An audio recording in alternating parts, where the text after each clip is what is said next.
সম্মানিত ভাইরা, আজকে আমরা জানি ইতিহাসে অত্যন্ত গুরুত্বপূর্ণ একটি দিন আজকের এই দিন।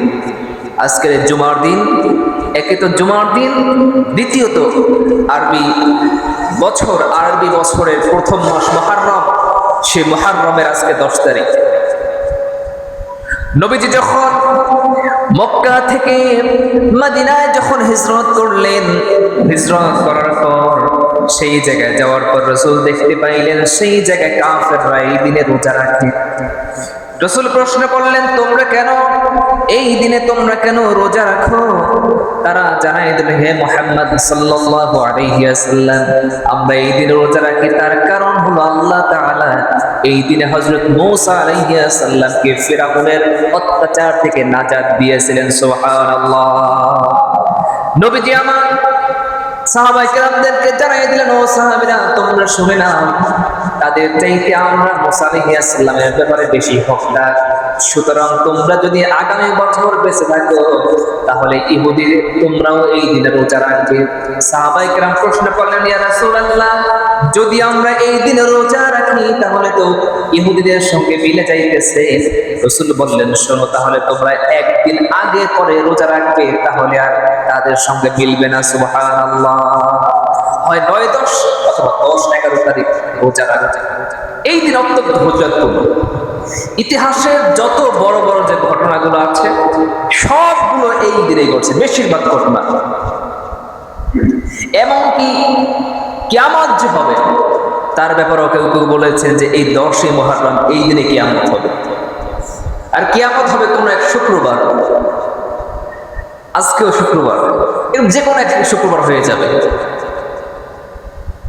এই দিন আল্লাহ তাআলা মূসা আলাইহিস সালামকে কেমনে ভাবে নাজাত দিয়েছিলেন। মূসা আলাইহিস সালাম ফিরাউনকে যে বলল, হে ফিরাউন, তুমি আল্লাহকে মানো, আল্লাহর ইবাদত করো, আল্লাহর গোলামি করো, নিজেকে প্রভু দাবি করো না, নিজেকে সবচেয়ে বড় ক্ষমতাধর মনে করো না। মূসা আলাইহিস সালাম যখন এই কথাগুলো ফিরাউনের সামনে বলল, ফিরাউন আর তাকে সহ্য করতে পারে নাই। কয়েকবার তার উপর অ্যাটাক করা হলো। শেষ পর্যন্ত সিদ্ধান্ত নিল ফিরাউন, আজকে আর মূসাকে বাঁচতে দেব না, আজকে তাকে তার দলবল সহ সবাইকে আজকে একদম পানিতে ডুবাইয়া নালো, সবাইকে হত্যা করব। তারা করলো।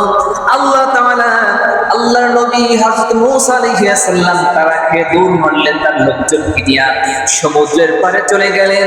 সমুদ্রের পারে চলে যাওয়ার পর তার সঙ্গীরা বলতেছে, হে আল্লাহর নবী মূসা, আমরা তো বিপদের ভিতরে পড়ে গেছি, আমাদের আর কোনো জায়গায় যাওয়ার পথ নাই। মূসা আলাইহিস সালাম দেখেন একজন নবীর ঈমান কেমন হতে পারে।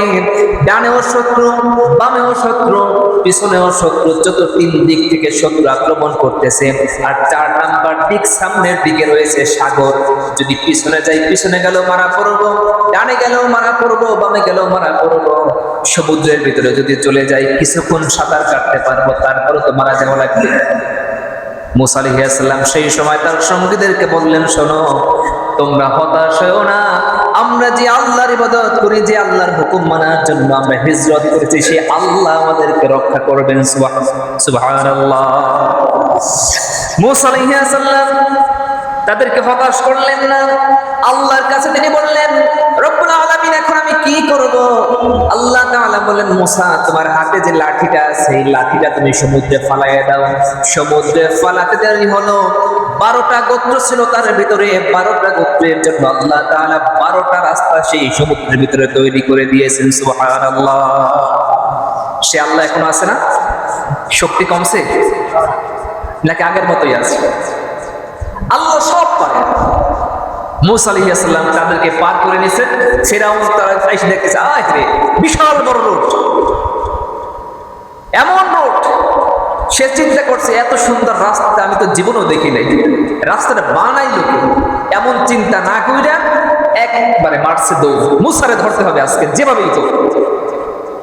তারা করতে করতে ফিরাউন আর দলবল মাঝখানে। মূসা আলাইহিস সালাম তখন সমুদ্র পার হয়ে গেছে। আল্লাহ তাআলা তখন পানিকে জানাই দিলেন, পানি রাস্তা বন্ধ করে দে। 2 দিক থেকে রাস্তা বন্ধ হওয়া শুরু করলো। ফিরাউন এবং তার দলবল সব সেই লোহিত সাগরের ভিতরে ডুবে পানি খাইতে খাইতে চিরতরে বিদায় হয়ে গেছে। সুবহানাল্লাহ। সেই দিনটা ছিল 10 মুহররম, আজকের দিন।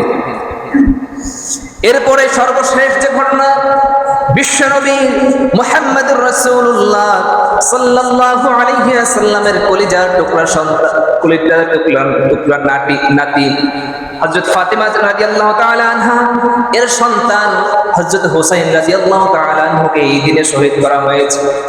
সপরিবারে শহীদ করা হয়েছে। ইয়াজিদ তার বাহিনীর মাধ্যমে তাকে হত্যা করা হয়েছে, তাকে শহীদ করা হয়েছে। ছোট্ট বাচ্চা, ছোট্ট একটা বাচ্চা ছিল তার, আলী আসগার নাম।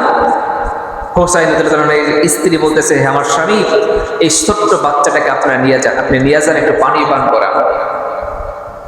পানি পান করে দিয়ে গেছেন, সেই ফুরাতের পাশে নিয়ে গেছেন, পানি উঠে খাওয়াবে। এমন সময় দূর থেকে একজন তীর নিক্ষেপ করছে, সেই বাচ্চাটার বুক বরাবর লাগছে, বুক থেকে ঢুকে পিছন থেকে বের হয়ে গেছে। পিছন থেকে বের হয়ে যাওয়ার সঙ্গে সঙ্গে বাচ্চাটা দুনিয়া থেকে বিদায় হয়ে গেছে। পানি আর পান করাতে পারেন নাই। পানি যখন পান করাতে পারেন নাই, বাচ্চাটা মারা যায়। এরপরে হুসাইন রাদিয়াল্লাহু তাআলা তাকেও শহীদ করা হয়। শহীদ করে তার মাথা ইয়াজিদের সামনে নিয়ে যাওয়া হয়েছে।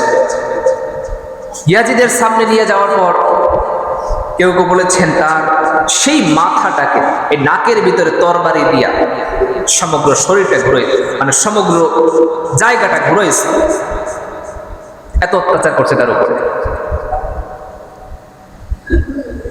একজন সাহাবী তিনি দেখে বলছিলেন, যখন তাকে নাকে আঘাত করতেছে, তার ললাটে আঘাত করতেছে, একজন সাহাবী দেখে বলছিলেন যে তোমরা তার এইভাবে কেন আঘাত করতেছো? আমি অসংখ্যবার দেখছি রাসূল তার নাকে, তার গলায়, ললাটে অসংখ্যবার দেখছি তাকে চুমা দিচ্ছে, আর সেই জায়গায় এইভাবে আঘাত করতেছে। হুসাইন রাদিয়াল্লাহু তাআলাকে শহীদ করা হয়েছে। আর সেই 10 মুহররম আজকের এই দিনে তাকে শহীদ করা হয়েছে। রাসূল হুসাইনকে কত ভালোবাসতেন। রাসূল নামাজে যাইতেন, নামাজে যাওয়ার পর রাসূল যখন সিজদা যাইতেন, হুসাইন যে রাসূলের ঘাড়ের উপর বসতেন। রাসূল তার হুসাইনের সবচেয়ে প্রিয় জায়গা ছিল রাসূলের কাঁধ, রাসূলের ঘাড়। রাসূলকে মাঝে মাঝে ধরতেন, না না আপনি একটু ঘোড়া হন, মানে ঘোড়ার মতো হন, আপনার পিঠে উঠবো, আমি ঘুরবো। রাসূল ঘোড়া হতেন আর হুসাইন তার পিঠে উঠতেন, সারা ঘর ঘুরত। সেই হুসাইন রাদিয়াল্লাহু তাআলাকে এই দিনকে শহীদ করা হয়েছে। রাসূল এতটা ভালোবাসতেন। রাসূলের কাছে ওহী নাজিল হইতেছে, তখনও হুসাইনকে কোনোদিন যাইতে বলেন না। রাসূল একদিন তিনি বসে আছেন, হুসাইন এবং তিনি বসে আছেন, এমন গল্প করতেছেন, এমন সময় জিবরাইল আলাইহিস সালাম একজন সাহাবীর সূরত ধরে আসছেন। রাসূল তো চিনতে পারছেন এটা জিবরাইল। রাসূল হুসাইনকে বলছেন, হুসাইন এই যে লোকটা, এরকে চিনতে পারছো? প্রশ্ন করতে, ছোট্ট বাচ্চা তো, এরকে চেনো? বলছে, না না একে দেখি মাঝে মাঝে, চিনি, তবে এর পরিচয় জানি না, কিন্তু এর মতলব ভালো না। কেন? না না আপনার কাছে যারাই আসে তারা দেখতে পায় যে তাদের শরীরে মরুভূমির ভিতর থেকে আসে, চুলগুলো উষ্ণ উস্কো খুস্কো, এরপরে তাদের পোশাকগুলো অতটা ভালো নয়, কিন্তু এই লোকটা যখনই আসে পোশাকগুলো এত সুন্দর, এত সুঘ্রাণ, এটা কখনো দেখতে পাই না।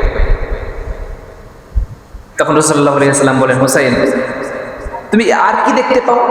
বলছে, না না অন্যান্য সাহাবীরা যখন আপনার কাছে আসে সবাই কিছু না কিছু খাবার নিয়ে আসে, কেউ খেজুর নিয়ে আসে, কেউ খুরমা নিয়ে আসে, কেউ আতর নিয়ে আসে, বিভিন্ন জিনিস নিয়ে আসে, কিন্তু এই সাহাবী এমন কিপটা, জিন্দেগিতে কোনোদিন দেখলাম না যে আপনার সামনে কিছু নিয়ে আসছে। সে তো সাহাবী না, সে তো ফেরেশতা। তখন রাসূল বলছেন যে জিবরাইল তোমার আজকে বিপদ, তোমার বড় মহা বিপদে পড়ছো আজকে। তখন জিবরাইল আলাইহিস সালাম, আল্লাহ তাআলা জিবরাইলকে বলে, জিবরাইল তোমার পকেটে হাত দাও। পকেটে যখন হাত দিল, পকেট থেকে টসটসে আঙ্গুলের ছড়া বের করবে, হুসাইনের সামনে রাখছে। রাসূল তো বুঝতে পারছেন এটা তো যেমন তেমন আঙ্গুর ফল না। সামনে যখন রাখছে, রাসূল বলতেছে, এই হুসাইন দেখো, তুমি তো তারা কিপটা বলছো, এটা কেমন কিপটা? তোমার জন্য তো খাবার আছে। তখন হুসাইন বলছে, না না এতক্ষণ ভাবছে যে সাধারণ কোনো কিপটা হবে, কৃপণ হবে, কিন্তু যে ব্যক্তি খাবার আইনা নিজের পকেটে রাখে, যাদের বাড়ি আসছে তাদেরকে দেয় না, এটা কেমন বড় কিপটে হতে পারে, এটা চিন্তা করেন। জিবরাইল আলাইহিস সালাম পড়ে গেছেন মহাবিপদে। এবার হোসেনকে বলতেছে, রসুল বলতেছে, হোসাইন অনেক কথা বলছো, এবার থামো, এবার যে খাবার আছে খাবারটা খাও। এখন হোসেন বলছে, না না, আপনি তো শিখাইছেন যে মেহমান আগে খায়, বাড়িওয়ালা পরে খায়, তাহলে যিনি মেহমান সেই তো খাবার পাবে। হোসাইন তো ফেরেশতা, মানে জিবরাইল আলাইহিস সালাম, সে তো ফেরেশতা, সে তো আর মানুষ না, সে তো খাইতেও জানে না। বিপদে পড়ে গেছে। আল্লাহ বলেন, জিবরাইল, আমার প্রিয় দোস্তের নাতি হোসাইন যেহেতু আজকে নিয়ত করছে তোমারে খাওয়াবে, তোমাকে জিন্দেগির জন্য আজকের দিনের জন্য তোমাকে একটু খাওয়ার অনুমতি দিলাম। তো সেই হোসাইন রাদিয়াল্লাহু তাআলা আনহুকে এই দিনে শহীদ করা হয়েছে। রাসূল খুব ভালোবাসতেন।